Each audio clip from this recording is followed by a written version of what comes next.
They say love is blind, but in my world, love is deaf. I am about to marry the most dangerous alpha in the North. He thinks I'm cold. He thinks I'm arrogant because I won't answer his whispers. But he doesn't know the truth. I'm not ignoring him, I just can't hear him. And when he finds out he bought a broken bride, this wedding dress will become my shroud. Chapter 1. Inhale, hold, exhale. The reflection in the antique glass didn't belong to a bride. It belonged to an offering wrapped in silk. Elena traced the cold surface, fingertips trembling against her own ghost. Behind her, Alpha Marcus loomed.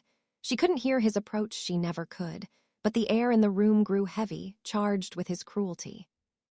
Rules, he didn't need to speak them. They were branded into her marrow. Smile, nod, be perfect. Perfection was the only shield that kept her skin unbroken. His hand clamped onto her jaw. Elena's pulse jumped, a silent fracture in her chest. His fingers dug in, bruising the delicate flesh, forcing her head up. She locked eyes with him in the mirror. His lips moved, sharp and exaggerated, carving the threat into her vision. Don't embarrass me. She nodded. Her heart thrashed against her ribs, a frantic bird hurling itself against a cage. Fear turned her veins to slush. It wasn't the wedding that terrified her. It was the silence. The absolute, suffocating silence. It was a prison she carried everywhere, a void where her secrets could scream without making a sound. He shoved her. She stumbled, catching the door frame, wood biting into her palm. A vibration traveled through the floorboards. Thud, thud, thud, his boots. Heavy, impatient. That was her reality, a universe of tremors and sight devoid of melody. Don't let them see you bleed, she commanded herself. The hallway was a gauntlet of white lace and suffocating dread. Maids scurried past, blurs of motion. Their mouths moved in a chaotic rhythm Elena couldn't decode. Whispers, mockery, pity, she preferred the mystery. Knowing would only hurt. At the great double doors, she paused. Her hands shook so violently she tucked them into the silk folds of her skirt. She squeezed her eyes shut. Just 1 second. Let me survive 1 more second. A tremor jolted up her legs, sharp, violent. The floor jumped beneath her soles. Elena opened her eyes. A maid stood 3 feet away, mouth agape in a scream Elena couldn't hear, staring at shattered porcelain scattered across the hardwood. Elena hadn't flinched. She hadn't turned. The maid's eyes shifted to her, wide with suspicion. Why didn't she jump? Panic spiked, hot and acidic. Her father saw it. His grip returned, clamping onto her upper arm like a vice, fingers sinking deep enough to leave marks that would last weeks. He propelled her forward, his eyes promising a reckoning. Smile. She forced the corners of her mouth up. A mask, plastic, fragile. It was the only weapon remaining in her arsenal. She stepped through the threshold, leaving the safety of the shadows for the wolf's den. The wind didn't blow, it bit. Alpha Thorne stood on the obsidian balcony, lungs filling with air that tasted of ice and pine. Below, the northern territory stretched out, a brutal, frozen wasteland. It was a land that culled the weak, and today he was importing weakness directly into his stronghold. Behind him, Cale paced. Thorne didn't turn. The scent of his beta's anxiety was pungent, distinct as sulfur, cutting through the crisp winter air. Is she here? Thorne's voice was a low rumble, tectonic plates shifting deep underground. Just breach the gates, Alpha, Cale replied. The southern convoy. Thorne gripped the stone railing. Granite groaned, hairline fractures spidering out from beneath his fingertips. He didn't let go. He loathed this. The treaty, the desperation, the humiliation of buying a bride so his pack wouldn't starve. He wasn't an alpha today. He was a beggar in a crown. I don't want a southern princess, Thorne spat, wheeling around. She'll be soft, useless. She'll look at a snowdrift and weep for her rose gardens. Cale shrugged, pragmatic to a fault. Doesn't matter if she's made of glass, Thorne. Matters if her father's grain trucks arrive on schedule. We need this. Thorne clenched his jaw until his teeth ached. Duty. It was a collar around his throat, choking him. Duty feeds the pack, his inner wolf grumbled, packing the perimeter of his mind. Duty brings the hunt. He looked down. Sleek black cars, alien and offensive against the pristine snow, snaked into the courtyard. A figure emerged, small, fragile, wrapped in furs that swallowed her whole. She looked up. Even from this height the distance collapsed. Brown eyes, huge, doe-like, terrified. Good, Thorne thought, a dark, twisted satisfaction coiling in his gut. Fear keeps them obedient. Then it hit him. A tug, not a physical touch but a phantom hook in his sternum. A strange magnetic heat flared in his chest, defying the sub-zero wind. His wolf stopped packing. It lifted its head, ears swiveling forward, sniffing the psychic wind. Thorne shoved the sensation down, crushed it. He wasn't here for a mate, he was here for a transaction. "Let's get this over with," he growled, shouldering past Kale. He would marry the girl. He would bed her if the contract demanded an heir. But he would never, under any circumstances, trust her. Light, that was the first assault. The doors parted and blinding white brilliance spilled over her. A vibration rippled through the floorboards, the collective movement of 100 bodies rising. The tremor tickled her feet through thin satin soles. This was it, her funeral march. Step, step, keep the rhythm. She locked her gaze on the altar. A mountain of a man waited there. Her breath stalled. He was massive, shoulders that eclipsed the stained glass window behind him, hair the color of midnight, wind-tossed and wild, and eyes like a winter storm, gray and churning with violence. Alpha Thorne. He watched her the way a wolf watches a limping fawn. No smile, no welcome, just cold, hard calculation. He hates me, the realization struck her like a physical blow. He hasn't even spoken to me, and he hates me. Her legs threatened to buckle. Only the phantom pressure of her father's threat at her back kept her upright. She reached the altar. Thorne stepped closer. He radiated heat, a furnace in the drafty hall. His scent hit her, sharp ozone, crushed pine needles, the smell of the air seconds before the storm breaks. Intoxicating. Suddenly he leaned in. His lips moved. Elena froze. Panic clawed at her throat. The lace of her veil was too thick, it blurred the contours of his mouth. She saw movement but no shapes, no context. Did he ask a question? Did he tell me to run? Silence, the deafening, roaring silence. She had no choice. She defaulted to the rule. She smiled. A polite, empty, generic curvature of lips. Thorne's eyes narrowed. The storm gray hardened to steel. A muscle feathered in his jaw. He looked insulted. She had missed something. In the void where his voice should have been, she had made a mistake. He snatched her hand. His grip was rough, calloused skin rasping against her smooth palm. He yanked her into position. He thought she was ignoring him. He thought she was arrogant. She couldn't defend herself, not with the treaty on the line, not with her father's eyes burning holes in her back. The efficient's throat bobbed. Elena watched the rhythm of it, counting the beats, waiting for the pause. The room went still. The vibration of movement ceased. "I do," she whispered. She prayed it was the right time. Thorne didn't speak. A deep vibration rumbled through the air, resonant enough that she felt it in her chest. A growl. He shoved the ring onto her finger. Heavy, cold, a golden shackle. He lifted the veil. The world sharpened. His eyes bored into hers, searching for something. Defiance, weakness. She stared back, drowning in the noise of her own terror. Then he descended. It wasn't a kiss. It was a branding, hard, possessive, angry. His mouth crushed hers, demanding submission. Zap. A jolt of raw electricity speared through her lips, arcing down her spine, exploding in her toes. Inside her mind, something woke up. Her wolf, dormant, starved, silent for years, snapped its eyes open and howled. "Mate," it whispered, a frantic, hopeful sound in the darkness. Thorne ripped away. His eyes were dilated, shock fracturing his icy mask for a split second before the walls slammed back up. He looked at her with renewed loathing, as if she had tricked him. He turned to the crowd. He didn't offer his arm, he simply walked away. Elena scrambled to follow, the silence ringing in her ears louder than any scream, chasing the man who was now her husband, her enemy, and her fate. The noise in the great hall wasn't just sound, it was a physical assault. Thorne gripped his fork until the metal bent. The air reeked of roasted venison and desperation, the sour, metallic tang of a pack pretending they weren't starving. Forks scraped against mismatched china. Laughter grated against his eardrums, brittle and forced. But the woman beside him was the loudest thing in the room. Elena sat like a statue carved from glacier ice. She hadn't eaten. She hadn't looked at him.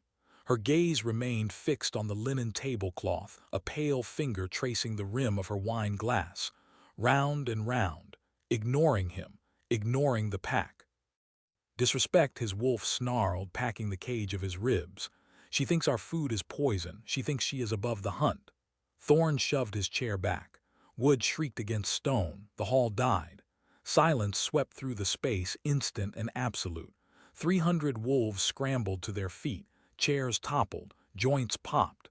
It was the oldest law: when the alpha rises, the pack rises. Everyone stood, except Elena. She remained seated, shoulders relaxed, head bowed. She was reading the menu card, studying the calligraphy as if it held the secrets of the universe. Sitting, in a sea of standing predators. A low murmur rippled through the crowd. Thorne caught the fragments, sharp as broken glass. Look at her. Southern arrogant bitch. Won't even stand. Heat flooded Thorne's neck. This wasn't just a slight, it was a challenge. A declaration of war on his wedding night. If he let this slide, he was no alpha. He was a cuckold. Rage, hot and blinding, surged through his veins. He leaned down, his mouth inches from her ear. Stand up. The command vibrated in his chest. She didn't flinch, didn't blink. She flipped the card over, inspecting the back. Boredom. She radiated pure, unadulterated boredom. She mocks us, the wolf roared, clawing at Thorne's mind. Make her submit. Thorne saw red. Logic evaporated. He lashed out, not at her skin, but at her throne. He drove his boot into the leg of her heavy oak chair. Crack. The impact echoed like a gunshot. Elena jolted. Her hand jerked. The wine glass tipped, sending a river of crimson splashing across the white tablecloth. It looked like a throat wound. She looked up. Her brown eyes stretched wide. Her mouth fell open. Performance, Thorne thought, a bitter taste rising in his throat. Now she plays the victim. Get out, he bellowed, pointing a shaking finger at the archway. If you're too good for my table, you can rot in your room. She stared at his lips. Confusion twisted her features. She remained seated, paralyzed. So Thorne made the choice for her. The floorboards lurched. One moment she was deciphering the script for elk stew. The next, a violent vibration shot up her spine. The floorboards convulsed. Her wine glass shattered. Red liquid soaked the linen. Before her brain could process the tremor, a clamp of hot iron locked onto her bicep. Elena looked up into the face of a nightmare. Thorne loomed over her, teeth bared in a feral snarl. His throat corded with strain. He was shouting. She felt the boom of his voice reverberate in her own chest, a deep, thrumming bass line. But the words were gone, stolen by the silence. What did I do? Her heart hammered a terrified rhythm. I was just sitting. He yanked her upward. Gravity shifted. She stumbled, heels catching in the hem of her gown. She grasped for the table, but he was too fast, too strong. He dragged her away from the light. Faces blurred past, a kaleidoscope of hostility. She saw a woman sneer. She saw a man laugh, hundreds of eyes judging, hatting. Elena focused on Thorne. She tried to read his profile, but his jaw was locked tight as a trap. Please, the word tore from her throat, raw and desperate. She couldn't hear it, but she felt the vibration of the plea. Stop! He didn't slow. He didn't acknowledge her existence. The journey became a blur of vertigo, corridors, stairs. The pressure on her arm turned from ache to agony. He was bruising her. He's going to hit me. The thought paralyzed her. He's taking me somewhere quiet, just like father. Panic, cold and sharp, pierced her lungs. She dug her heels into the runner carpet, trying to break. Thorne didn't even stumble. He threw a heavy wooden door open and shoved. Elena flew. She hit the floor hard, palms skimming across plush carpet. Breath left her lungs in a whoosh. She scrambled around, crab-walking backward until her spine hit a velvet armchair. Thorne stood in the doorway. He looked at her with pure, unvarnished disgust. He spoke one word. Sharp. Final, stay or rot or die. He slammed the door. The vibration rattled the pictures on the walls. Elena scrambled to her feet. She threw herself at the wood, pressing her palms against the grain. She felt it, the mechanical thunk of a deadbolt sliding home. Locked. She pounded on the door. Open it, please, I don't understand.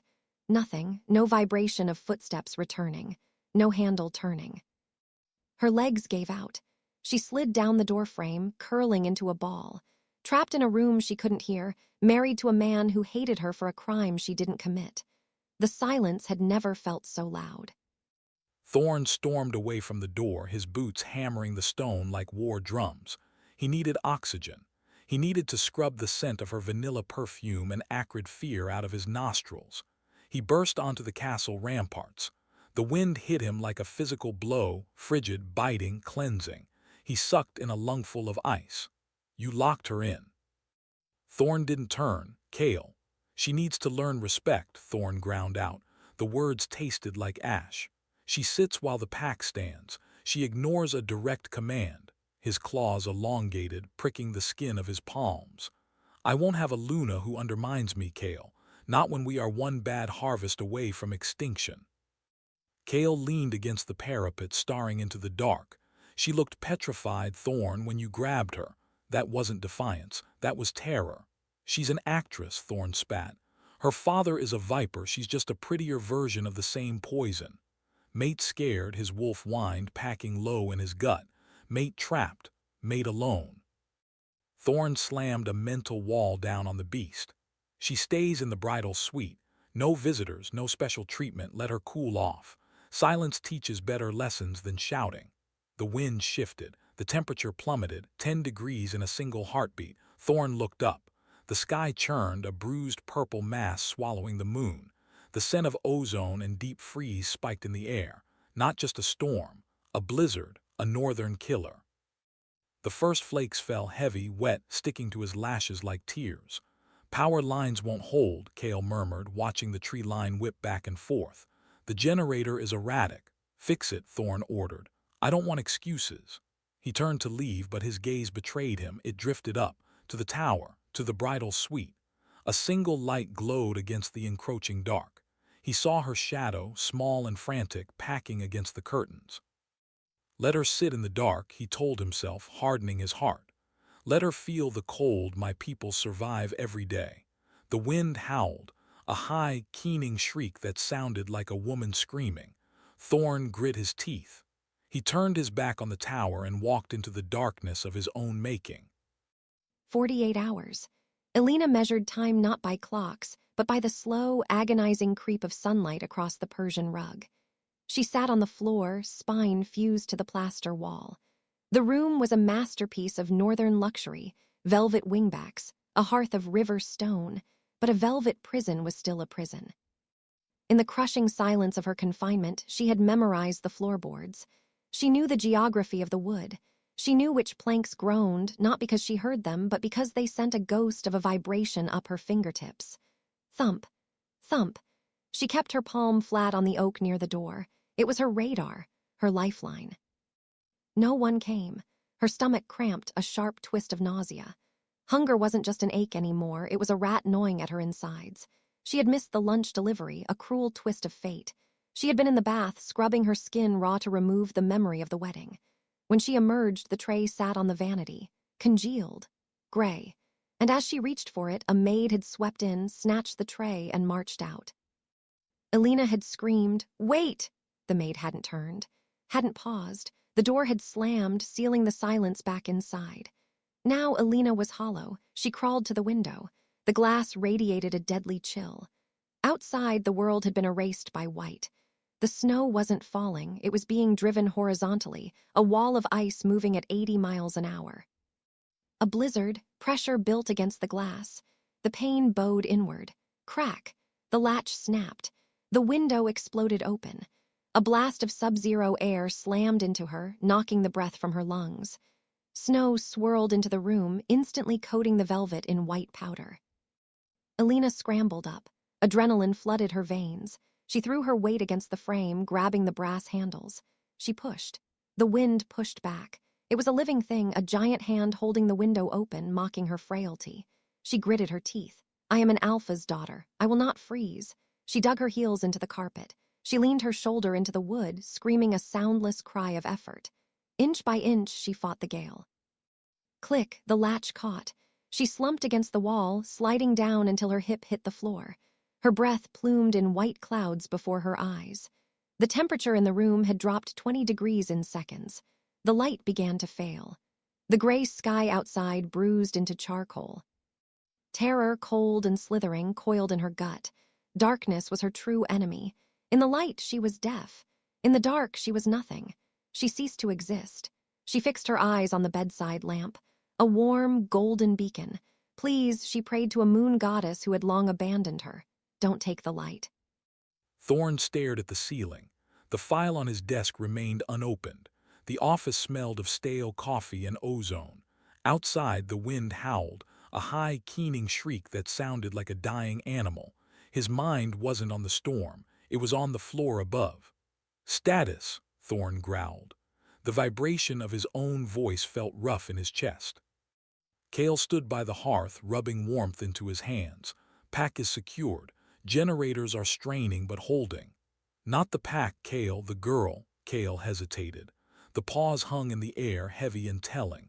"Guards report silence. She hasn't knocked, hasn't asked for food, hasn't asked for you." Irritation spiked in Thorne's gut. Sharp, hot, stubborn, he thought. She starves herself to make a point. Classic Southern manipulation, martyrdom as a weapon. "She's playing a game," Thorne muttered, pushing away from his desk. He paced to the window. The glass rattled in its frame. "She thinks if she stays quiet long enough, I'll come crawling with an apology and a steak." "She smells of fear," his wolf whispered, uncoiling from the back of his mind. "Not pride, terror. She is alone." "Send a tray up," Thorne said, rubbing the tension knotting his neck. "I don't want her starving, I just want her broken." Bzzz. The overhead lights flickered. An angry electric buzz filled the room. "The lines," Cale warned. Total darkness, the room vanished. "Damn it," Thorne swore. His vision shifted, the wolf took over. The pitch-black office washed into shades of grainy blue and gray. He saw Cale fumbling for a flashlight. But then a realization hit him. Cold, absolute. The bridal suite, corner tower, north-facing. "The heat runs on the electric grid," Thorne said, the words falling like stones. "If the power is out, she's in the coldest room in the castle," Cale finished. "If she's just sitting there, she'll be hypothermic in an hour." Thorne growled. He snatched a heavy maglite from his desk. His body moved before his brain gave permission. He marched toward the door. "I'll go. I need to check the fuse box on the 3rd level." A lie, a flimsy, transparent lie. Protect the investment, he told himself. Dead brides don't produce heirs. He took the stairs 2 at a time. The castle was a tomb buried under the roar of the wind. He told himself he was angry. He told himself he was going to yell at her for letting the room freeze. But as he reached the heavy oak door, his heart battered his ribs, a rhythm that had nothing to do with the climb. It happened in a blink.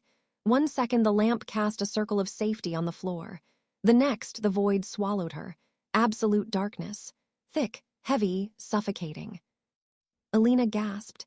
She felt the air rush into her lungs, but she couldn't hear it. She couldn't see her hand inches from her face. Panic, raw, primal, animalistic, detonated in her chest. She scrambled up, spinning. Where is the bed? Where is the door? She reached out, fingers clawing at empty air. She took a step. Crack. Her shin slammed into the mahogany coffee table. Pain shot up her leg, white-hot and grounding. She collapsed, scrambling backward, crab-walking until her spine hit the wall. She curled into a ball, pulling her knees to her chin. Her eyes strained, wide and burning, searching for a single photon of light. Nothing. The vibration of the wind against the stone walls felt like footsteps. Thump, thump, thump. Is someone here? The thought paralyzed her. Because she was deaf, she couldn't hear breathing. She couldn't hear the rustle of fabric. A killer could be standing 1 inch from her face, knife raised, and she wouldn't know until the steel bit her skin. Father sent someone, her mind screamed. He sent a blade to clean up his failure. She needed a weapon. Instinct took over. She remembered the desk. To the left, she crawled. The carpet burned her knees, her hand bumped wood. She reached up, fumbling blindly across the surface. Paper. Pen, cold metal, the letter opener. She gripped the handle. It was sharp. A silver spike meant for envelopes, now meant for flesh. She backed into the corner, the furthest point from the entrance. She held the blade out with both hands. Her knuckles were white, though she couldn't see them. She waited. She waited in the silence that roared in her head. Vibration. Distinct, heavy, not the wind. Thump, thump, footsteps in the hall, getting closer. The floorboards under the door jumped. A sharp, mechanical snap traveled through the wood. The lock. The handle turned. Elena stopped breathing. She squeezed the metal until it cut into her palm. She wouldn't go quietly. If they wanted to kill her, she would make them bleed. The door swung open. A draft of air hit her face, but no light. She was blind. She was deaf. She was armed, and she was ready to die. The door crashed against the wall. Thorne didn't just enter, he invaded. The beam of his maglite sliced through the gloom, a stark white blade cutting the shadows. The air hit him instantly, frigid, stale, and thick with the metallic tang of terror. "Elena," his voice boomed, bouncing off the stone walls. Stillness, absolute, maddening stillness. Thorne swept the beam across the suite. The bed was pristine. The food tray sat on the mahogany table, a monument to waste, the gravy frozen into a gray sludge. "Where is she?" "Hunt," his wolf commanded, agitation spiking in Thorne's blood. "Find the female." The light caught a flash of white in the far corner. Thorne swung the beam back. There, wedged between the heavy armoire and the plaster wall, a figure curled into a ball.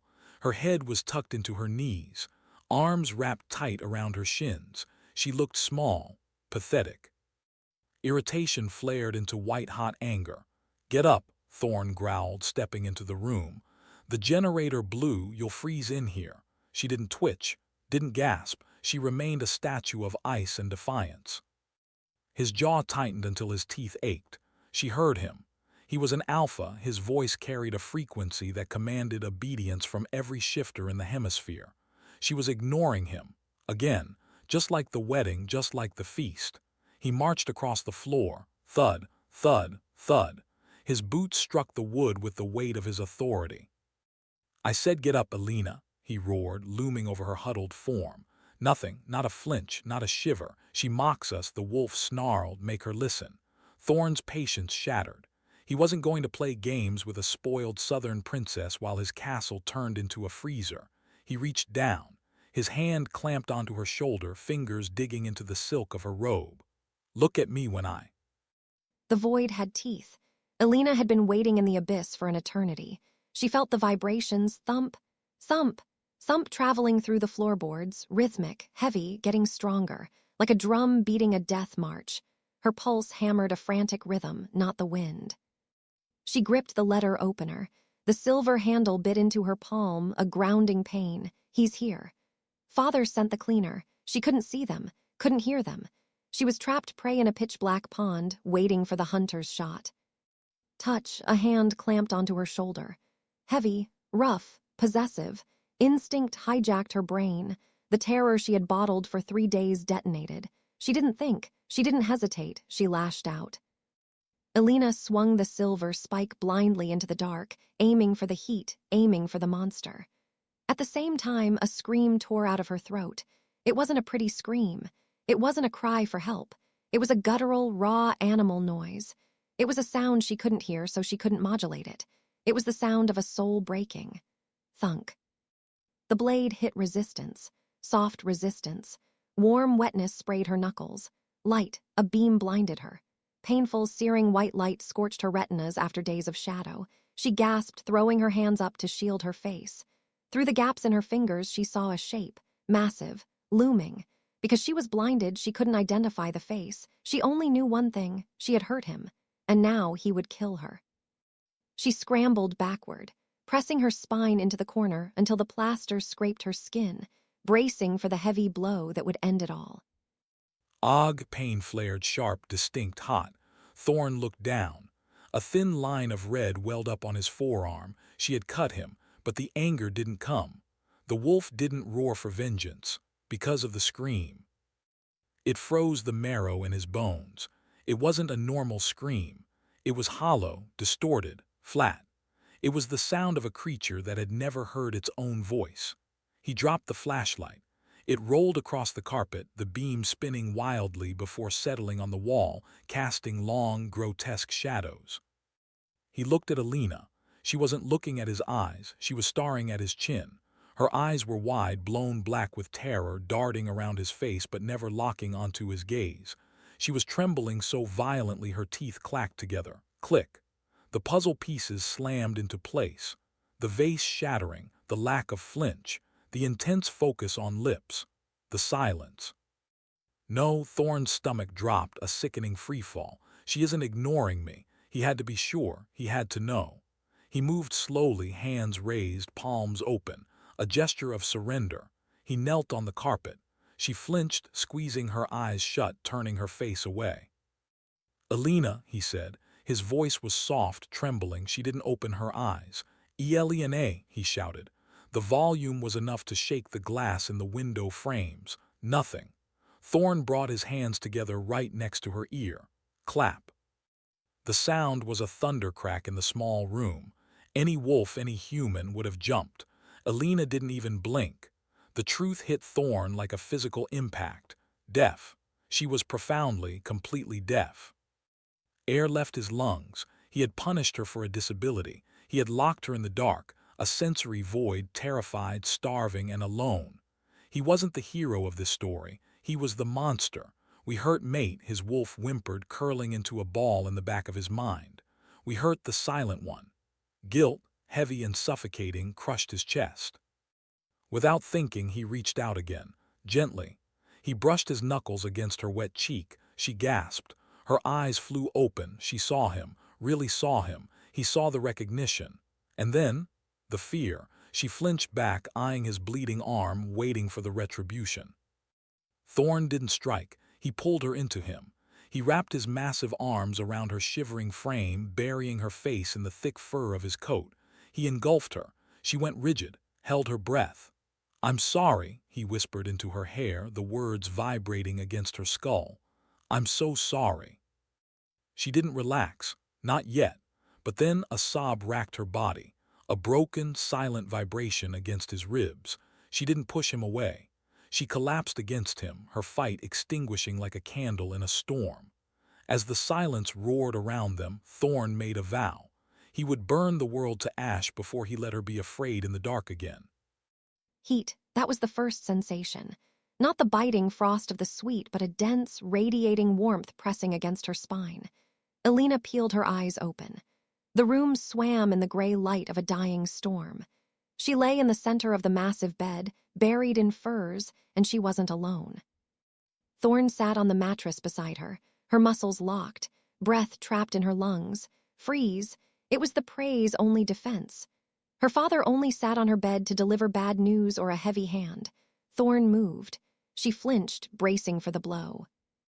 It didn't come. Instead, he raised a hand slowly into her eyeline. He waited, letting her track the movement, ensuring she didn't bolt. He pointed to his chest, then to the nightstand. A tray sat there, steaming oatmeal, fresh, crusty bread. Then he pointed to her lips. Eat, a clumsy pantomime, a command wrapped in an offering. Her stomach betrayed her, cramping with a violent, vibrating growl. She sat up, clutching the duvet to her chin like a shield. She took the bowl. Thorne stayed. He watched her, his storm-cloud eyes tracing the path of the spoon. He didn't look hateful. He looked studious, like she was a cipher he was trying to crack. She finished the last bite. He reached out. Elena froze, the spoon clattering against the porcelain. He bypassed her flinch. He took her hand. His palm was rough, a landscape of calluses and scars, but his grip was terrifyingly gentle. He guided her hand up. Higher. He pressed her palm flat against his throat, right over the larynx. She stared at him, bewildered. He spoke. She couldn't hear the sound, but she felt it. Hum-um-rum-um. A low, tectonic vibration traveled from his vocal cords, buzzing through her fingertips, racing up her arm, and settling deep in her chest. It was a physical caress of sound. He locked eyes with her. He exaggerated the movement of his lips. "I am sorry," her breath hitched, a fractured inhale. He wasn't shouting to fix her ears. He was changing the medium. He was turning his voice into touch. Tears, hot, sudden, unbidden, stung her lash line. Her father believed deafness was a defect of will. Thorne treated it as a difference of language. The monster mask slipped. Beneath the alpha, there was a man who had made a mistake and was bleeding to fix it. She pulled her hand back, trembling. She raised her own hands. Safe. Right fist, thumb tucked, sliding over her left palm. Thorne watched, brow furrowed in concentration. He mimicked the motion, his large hands awkward but earnest. Safe, he mouthed. Elena nodded. Something cracked in the air between them. The fear didn't vanish, but it splintered, letting the first rays of trust filter through. Thorne stood at the window, watching the whiteout dissolve into a bleak gray morning. The blizzard was breaking. The storm inside him was just beginning.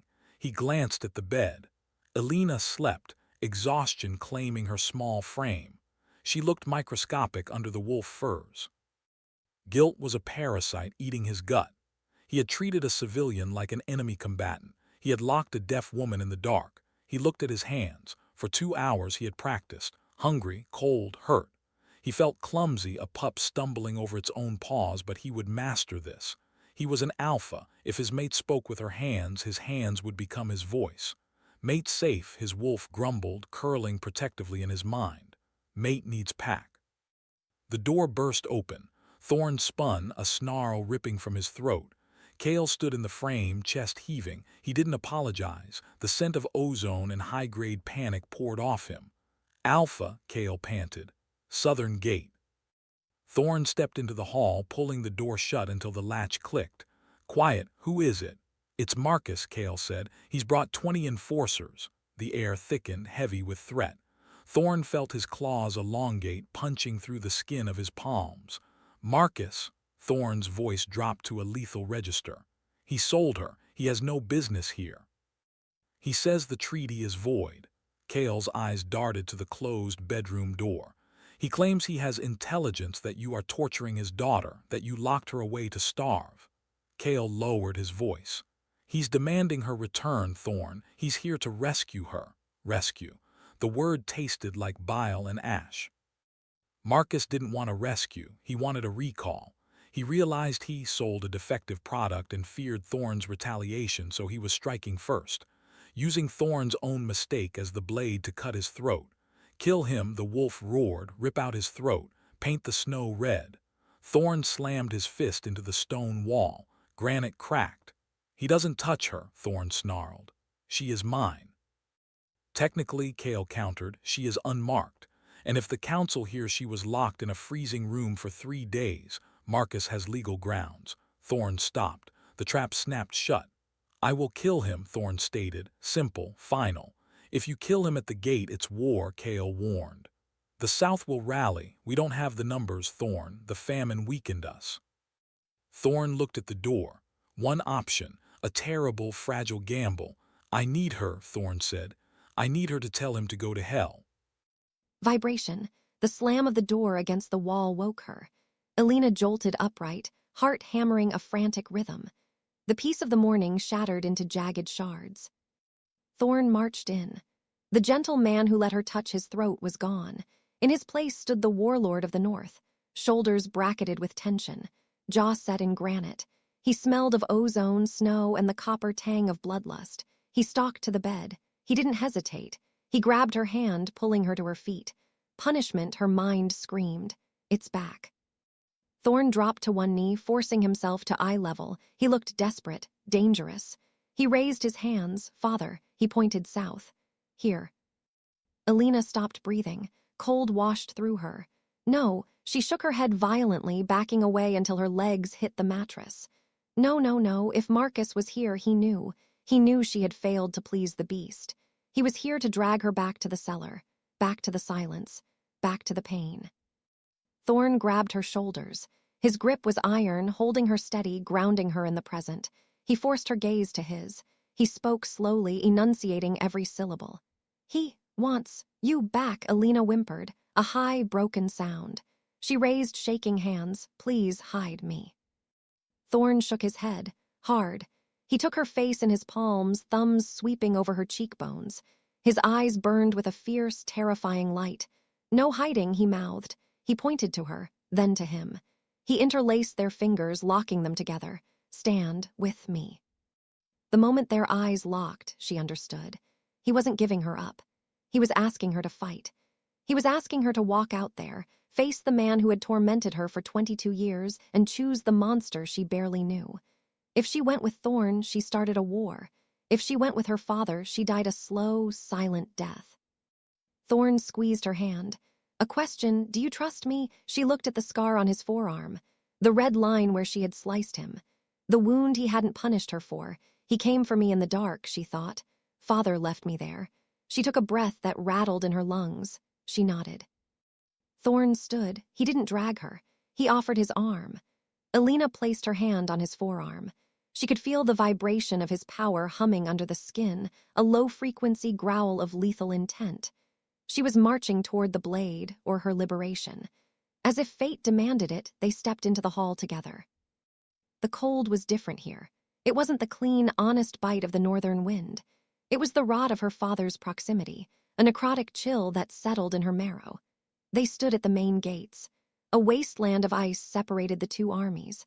Beside her, Thorne was a furnace, a wall of solid, vibrating heat. His hand crushed hers, knuckles bleached white, anchoring her to the earth. Opposite them stood Alpha Marcus. Elena's vision tunneled, the edges of her sight blurred. She didn't see the 20 enforcers flanking him. She only saw him. He smiled. It was the benevolent, terrifying curve of lips he wore before he locked the cellar door. Thorne stepped forward. Elena felt the subsonic rumble of a growl travel down his arm and buzz against her palm. He was shouting, defending, posturing. But Marcus ignored the alpha. He looked directly at her. He raised a gloved hand to his collar. Casual, innocent. Elena saw it. The twitch of the index finger, the sharp angle of the thumb, code, the silent language of her childhood prison. Walk to me, his fingers blurred, intricate and deadly, or I burn them all. Elena froze. Her heart skipped a beat, then hammered a frantic rhythm against her ribs. She scanned the ridge line. Glint, metal in the trees, archers, smell. A faint, rotten egg drift on the breeze. Sulfur. Firebombs. Thorne didn't know. He was ready to fight honorably. He didn't know the South had brought an execution squad, not a diplomatic envoys. The choice wasn't about freedom. It was about math. If she stayed, Thorne died. His starving pack burned. If she left, she returned to hell, but the North survived. Her heart fractured. A clean, devastating break. She squeezed Thorne's hand. One last pulse of warmth. A silent goodbye. She yanked her hand free. Thorne whipped his head around. Shock shattered his fierce expression. He reached for her. His mouth shaped her name. A desperate, silent scream. Elena, she didn't look at him. She couldn't. If she met those storm-gray eyes, she would crumble. She stepped into the snow. She walked, one step. Two. Crossing the frozen no-man's land toward the monster.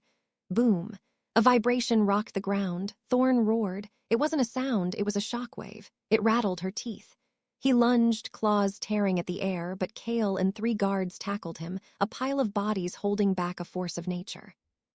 Elena kept walking. She reached Marcus. He draped his heavy fur coat around her shoulders. To the watching eyes, it was a loving reunion. He leaned in close. His breath was hot and wet against her ear. She couldn't hear the words, but she felt the venom in the vibration. "You will bleed for this." The bridal suite was no longer a room. It was an abattoir of furniture. Thorne stood in the center of the wreckage. The oak table was splintered kindling. The vanity mirror lay in 1,000 jagged shards, each one reflecting a fragment of his failure. He didn't remember coming upstairs. He didn't remember destroying it. He only remembered the back of her head as she walked away. She chose him, a treacherous voice hissed. She chose the abuser. No, his wolf howled, clawing at the inside of his skull. Mate gone, mate stolen, hunt, kill, maim. Thorne. Kale stood in the doorway. He hovered on the threshold, wary like a man approaching an unexploded bomb. "Get out," Thorne rumbled. The sound was more animal than human. "Marcus is camped on the southern ridge," Kale said, voice tight. "He isn't leaving. He sent a runner. He challenges you to a duel at dawn. Winner takes the territory." Thorne laughed, a dark, jagged sound that scraped his throat. "He has my mate. He thinks I care about the land. He claims you broke the treaty," Kale pressed. "He claims you damaged her, that she fled to him for safety." Thorne turned to the window, the glass she had pressed her forehead against for 3 days. Then he saw it. On the floor near the corner where he had found her trembling in the dark, a scrap of paper, the back of the menu card. Thorne walked over. He snatched it up. Not a note, a drawing, charcoal from the hearth, crude, frantic strokes, a wolf, a massive, snarling beast. Beneath it, a small, curled figure. The wolf wasn't attacking the figure, it was standing over it, shielding it. The wolf was him. The truth hit him like a heavy blow to the chest. Air left his lungs.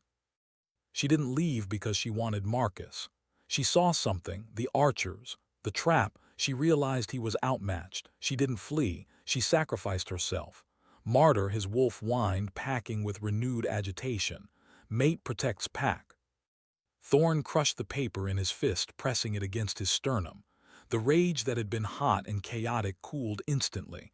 It calcified into something colder, something harder. Kale. Yes, Alpha, prepare the men, we don't wait for dawn. Thorne turned. His eyes were no longer gray. They were molten gold. We strike tonight. The hemp ropes bit into her wrists, chafing raw skin. Elena sat on the packed dirt of the tent floor. The air smelled of wood smoke, stale beer, and unwashed men. Outside the canvas, shadows danced, silhouettes of soldiers laughing, drinking, celebrating the rescue. Marcus sat on a camp stool opposite her. He calmly cleaned a silver knife with a silk rag. He looked at her with pure, unadulterated disdain. He didn't bother with sign language anymore. He just spoke, clearly enjoying the rhythm of his own voice, indifferent to her deafness. Then he stopped. He locked eyes with her. He pointed the knife at her chest. He drew the dull edge across his own throat. Dead. He pointed the knife at the tent flap toward the north. Then he slashed the air again. Thorne, dead. Elena went cold. Dread flooded her veins. The duel was a lie. He never intended to fight honorably. It was an ambush, and once he had the north, he would dispose of the defective daughter who knew his secrets. She tugged at the ropes, useless. The knots were tight, wet, and unyielding. She scanned the ground, dirt, boots, canvas, no weapon. Thump, a vibration traveled through the earth. Elena paused, thump, thump, thump, thump, fast, rhythmic, not footsteps, not heavy boots. Pause. The ground began to shake, a low-frequency tremor that rattled the tent poles. RIIIIP. The tent flap didn't open. It disintegrated. A gust of wind slammed into the space, violent and sudden, extinguishing the lanterns. Darkness swallowed the tent. Confusion. Chaos. Shadows shifted from relaxed to frantic. Men scrambled. Then a sound she felt in her teeth. A roar. It wasn't a noise, it was a physical force. It vibrated in her chest cage, resonating with her own heartbeat. Deep, primal, familiar. She looked toward the shred of moonlight cutting through the torn canvas. Standing on the ridge, silhouetted against the silver moon, was a beast. Massive, black fur bristling like iron filings, eyes glowing like the fires of hell. Thorne, he hadn't waited for dawn. He hadn't played by the rules of men. He was a wolf coming for his mate. Elena stopped fighting the ropes. She looked at her father's terrified face, and a fierce, feral hope ignited in her blood. Burn them, she thought. Burn them all. The world bled red and white. Thorne wasn't a man. He was a landslide wrapped in fur and muscle. He didn't run down the ridge, he poured down it, a catastrophic force of gravity and rage. Impact. He crashed into the southern line. Femurs snapped like dry twigs. The wet, sickening crack of collapsing ribcage barely registered. He wasn't fighting for land. He wasn't fighting for politics. He was fighting for the woman who had drawn him as a shelter when he had acted like a shackle. Mercy is for the weak, his wolf roared, seizing control. Slaughter them. A guard swung a torch. Fire trailed in the air. Thorne dodged, a smudge of shadow against the snow, and sank his teeth into the man's trapezius. Copper exploded in his mouth. Hot, salty. He thrashed his head, throwing the man aside like a discarded toy. The wind screamed. The blizzard answered his fury, whipping the snow into a blinding vortex that clawed at the enemy's eyes. Chaos, the Southerners broke. They slipped on the ice, blind and deafened by the gale. Orders were swallowed by the wind. Thorne ignored them, his golden eyes locked on a single target, the tent. Marcus dragged Elena out the back. The man looked small now, finite. He stumbled in the drifts, hauling Elena by her bound wrists. Pray, the wolf snarled, end him. Thorne leaped a burning barricade. His paws cratered the frozen earth, kicking up shrapnel of ice. He closed the distance in 3 heartbeats. Marcus stopped. He spun. He saw death barreling toward him. In the span of a breath, the coward made his move. He yanked Elena in front of him, a human shield. He jammed the silver knife, the same blade he had used to carve fear into her life, hard against her throat. Thorne skidded. Claws furrowed the permafrost, tearing long black lines in the white snow as he fought his own momentum. Ice sprayed. He froze. His chest heaved, a low tectonic rumble vibrating in his throat. The blade was silver. It seared her skin on contact. One slip, one tremor of the hand, and the jugular would sever. Thorne stood paralyzed, a war machine dismantled by love. He watched Marcus's mouth move, veins bulging in his neck. Submit, or she dies. Thorne's muscles locked. Oxygen refused to enter his lungs. The battle was a silent film of carnage. Elena saw the violence, muzzle flashes illuminating the snow, torches swinging in arcs of fire, but the world remained dead quiet. No screams, no clashes of steel, just a violent, rhythmic dance of shadows. Jerk. Her father yanked her backward. The horizon spun. Cold metal bit into her neck. Then the burn, silver. It sizzled against her skin like acid. She saw Thorne. He was magnificent. A nightmare of obsidian fur and bared fangs standing 10 feet away, but he was static, frozen. His golden eyes weren't filled with rage anymore. They were swimming in terror. I am the leverage, she realized. I am the weakness. She looked up. Marcus's arm barred her chest, pinning her against his heaving torso. She couldn't see his face, but she felt the vibration of his shouting against her spine. A frantic, desperate buzzing. He's distracted. Her thoughts raced, clear and cold. If Thorne attacks, she bleeds. If Thorne submits, they both execute him. She had to change the math. The moment stretched. Elena stopped looking at the knife. She stopped looking at her mate. She focused on her father's arm. She watched the tendons. A lifetime of silence had made her a scholar of body language. She saw the tiny tremor in his forearm. She saw his grip shift just a millimeter, his muscles bunching as he prepared to scream another command. Now she didn't think about being a Luna. She didn't think about survival. She thought about the wolf she had drawn. She threw her head back. Hard. Crack. The impact shuddered through her skull. The vibration of cartilage shattering rattled her teeth. Immediately, the arm across her chest went slack. The burning sensation at her throat vanished. She didn't stop. She drove her heel down. She aimed for the instep, the fragile arch where the boot met the ankle. Stomp.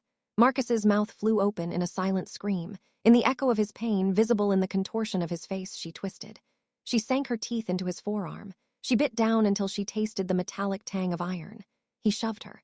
She flew backward, hitting the snow, rolling hard. Ice packed into her dress. She scrambled up. She wasn't the hostage anymore. And Thorne wasn't helpless. She fights. Thorne watched in stunned reverence. His tiny, broken mate had turned into a warrior. The headbutt, the stomp, the bite, the shield was gone. Marcus stumbled back, clutching his smashed nose, blood masking his face in red. Thorne didn't wait. He didn't shift. He didn't need a sword. He was the weapon. He lunged. He hit Marcus with the kinetic force of an avalanche. They crashed into the snow, a tangle of limbs and fur. Marcus flailed, stabbing blindly with the knife. Thorne was faster. He clamped his jaws around the wrist, holding the blade. Crunch. Bone pulverized. The knife dropped into the drift. The end was short, brutal, necessary. Thorne didn't toy with his food. He went for the throat. One clean, savage tear to end the reign of the man who sold his own blood for power. Marcus went still. Silence, heavy and absolute, fell over the ridge. The Southern guards, witnessing their alphas dismantling, dropped their weapons. Clatter after clatter. They knelt in the snow, baring their necks. Submission. Slowly the red haze lifted from Thorne's vision. The adrenaline crash left him shaking. He stood over the corpse. His breath plumed in the frigid air. He felt sick, not from the violence but from the fear that still jackhammered against his ribs. He turned. Elena sat in the snow 3 yards away, shivering. Her dress was torn. A thin line of crimson wept on her neck. His breath seized. He was covered in gore. He was a monster, a killer, a beast. She will run, his mind whispered. She sees the truth now. He whined. A high, pathetic sound for a creature of his nightmare proportions. He lowered his massive head, ears pinning back, tail tucked. He didn't dare approach. He waited for the rejection. She stood, she didn't retreat. She stepped forward, she walked right up to his muzzle. The scent of her vanilla and steel cut through the smell of death. She didn't flinch at the blood matted in his fur. She didn't look at the ruin of her father. She looked into his golden eyes. She raised her hand, small, pale, trembling. She placed it on his snout. She stroked the fur between his eyes. She smiled. A real smile, not the plastic mask from the wedding, but a jagged, beautiful thing. Safe, her eyes said. Thorne closed his eyes. He leaned into her palm, letting her touch anchor him back to the earth. The adrenaline crash was a physical blow. Heat evaporated from Elena's skin, replaced by the biting reality of the wind. She stood in crimson-stained snow, dress shredded, lungs seizing with the cold. Thorne had shifted. He was a man again, naked, scarred, magnificent under the moonlight. Steam rose from his shoulders, the heat of the change dissipating into the night. He didn't stand tall. He didn't roar. He dropped, knees hitting the slush. The warlord of the north, the beast who had just dismantled an army, collapsed at her feet. He bowed his head low, chin to chest, exposing the vulnerable vertebrae of his neck. Submission. Elena understood. The realization hit her harder than the cold. He was waiting for her verdict. He believed she saw a monster. Her heart clenched, a painful, squeezing ache behind her ribs. She reached out. Her fingers trembled, stained with the blood of the man who had birthed her and broken her. She touched Thorne's chin. She lifted his face. He looked wrecked. His storm-gray eyes were blown wide, glassy with a vulnerability that stole the air from the clearing. He waited for her recoil. Elena wiped a smear of gore from his cheekbone. She leaned down. She pressed her forehead against his. Thump, thump. She felt the frantic gallop of his heart against her chest, a hummingbird trapped in a ribcage of iron. She pulled back an inch. She raised her hands. She formed the sign he had taught her, but she altered the ending. She pointed to him. Then she pressed her palm flat over her own heart. Mine. Thorne let out a shuddering breath. It racked his massive frame. He grabbed her hand, burying his face in her palm. He kissed her skin, kissed the wrist, kissed the pulse point, vibration. A deep, collective thrumming traveled through the soles of her shoes. Elena looked up. The pack Thorne's warriors and the surviving Southern Guard watched. No cheering, no howling. Motion rippled through the ranks like a wave. One by one they dropped, knees to snow, heads bowed, not to the alpha, to her. She looked at Thorne, bewilderment clouding her gaze. He smiled, a tired, bloody, devastatingly beautiful curve of lips. He raised his hands, the movements fluid, practiced. They, bow to the queen, the world narrowed to that single truth. She wasn't the girl in the cellar. She wasn't the defect. She was the silence that had tamed the storm. 3 weeks later, peace had a scent. It smelled of pine resin, thawing ice, and absence of war. The woods were still. Thorne leaned against the rough bark of an ancient fir, watching. Elena stood in the center of the clearing. She wore his flannel shirt, the hem brushing her thighs, swallowing her small frame. Her cheeks were flush with color. The hollows of starvation had filled in. But one cage remained. "It's safe," Thorne said. The words were for him, the hands were for her. He signed it. Safe. Marcus had planted the lie deep. Broken ears, broken wolf. He had convinced her that if she shifted, she would remain an animal forever. A dumb beast trapped in fur. Lies, his wolf snarled, packing the perimeter of his mind. Mate is perfect. Elena looked at him. Fear dilated her pupils. She wrapped her arms around her midsection, holding herself together. Thorne pushed off the tree. He crossed the distance.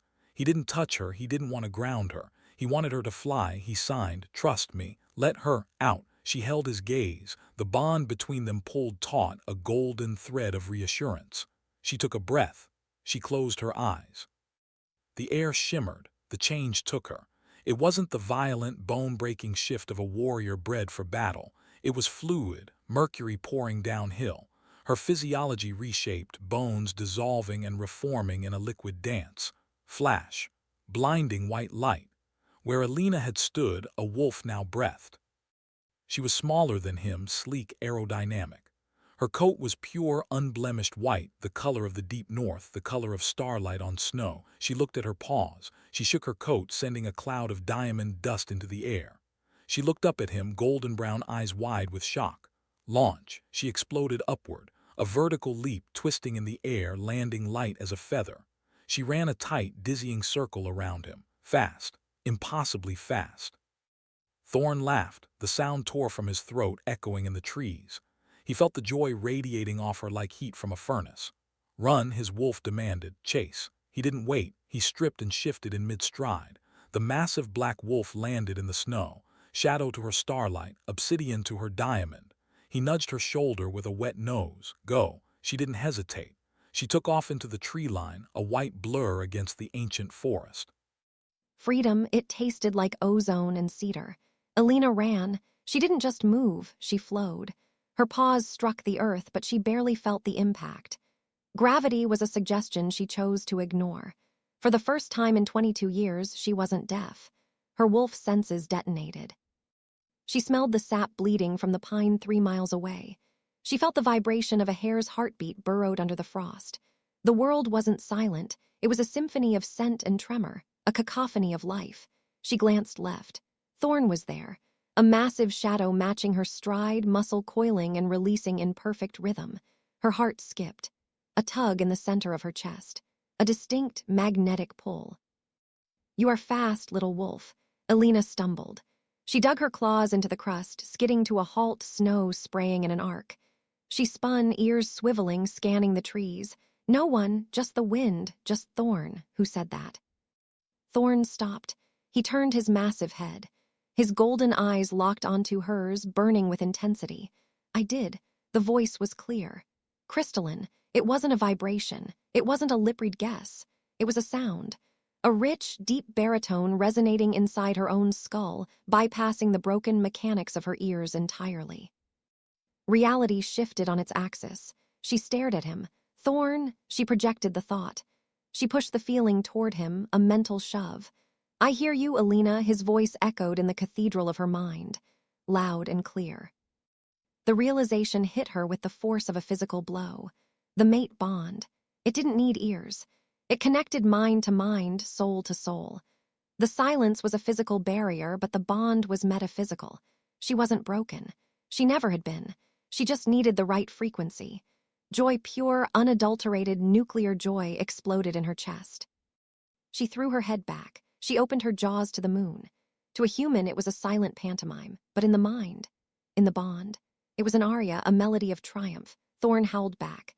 A deep, resonant bass note that wrapped around her song, holding it, lifting it. "Run with me," he asked. She looked at him. One glance, a lifetime of promises, always. They turned together. Two wolves, one soul, vanishing into the endless white of the north, leaving the silence behind for the ghosts.